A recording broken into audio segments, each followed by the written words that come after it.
Of all romantic composers, Schumann is probably the one that most refers to the past. It doesn't mean at all that he's conservative or that he's not innovative. He totally is, and he has his own language, God knows how much, but he is a composer that we need to look at from where he comes from. He's crazy about Bach.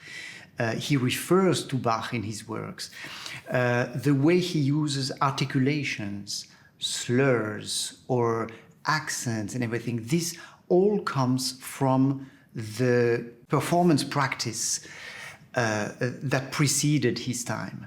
So his music, for that reason and many other reasons, including, for example, the substance of the sound, gains immensely when it is played on original instruments, on instruments that were played at his time, meaning gut strings, bows that allow a more transparent sound, but also a more articulate one.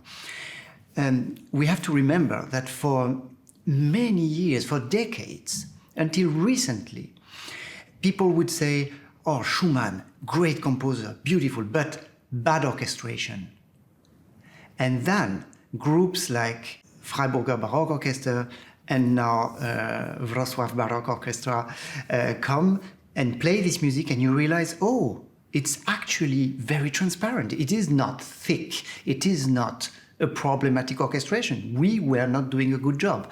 So I think these are many reasons why it makes absolute sense to play this music on gut strings and original wind instruments.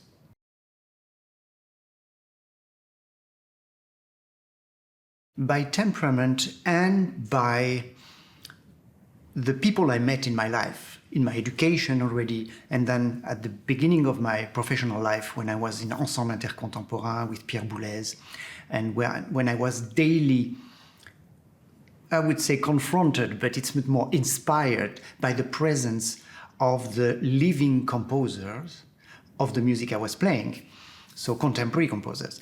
And having this feedback, this exchange with the living composer was an incredible school for me in how to play older repertoire. So I always encourage my students, because I love teaching as well, to really make sure they really go through the whole spectrum, that they get interested for early music, medieval music even, and contemporary music. And that will help in many ways.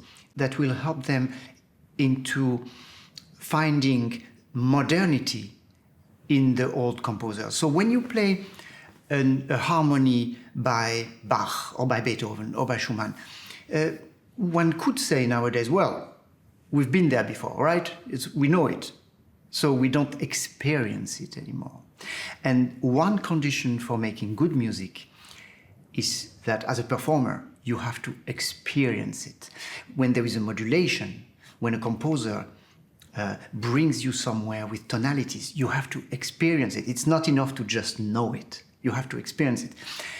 And then you realize how modern, how contemporary Schumann, Beethoven, Bach are.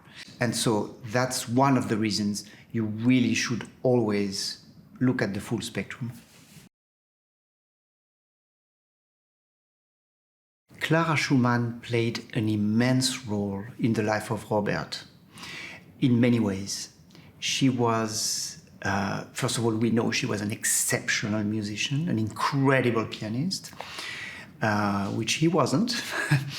and she was a composer, and they were working hand in hand. He was constantly, we know that, asking for her feedback, and we can be sure that in what we hear in Schumann's work, there is the presence of Clara. So it's really a prime example of chercher la femme, people would say, like behind these great works. And of course, in the cello concerto, there is this, I would say the center of the concerto is this very short but absolute jewel of a slow movement, which is a dialogue, a love declaration between Clara and Robert. So the soloist is in dialogue with the solo cello of the orchestra. So in that moment, I am Clara, and the solo cello of the orchestra is Robert, and it's one of the most touching and overwhelming love duo that is there, accompanying lovingly by pizzicatos in the strings, by little answers in the bassoon, in the clarinet. So it's one of our jewels because it is pure but so substantial.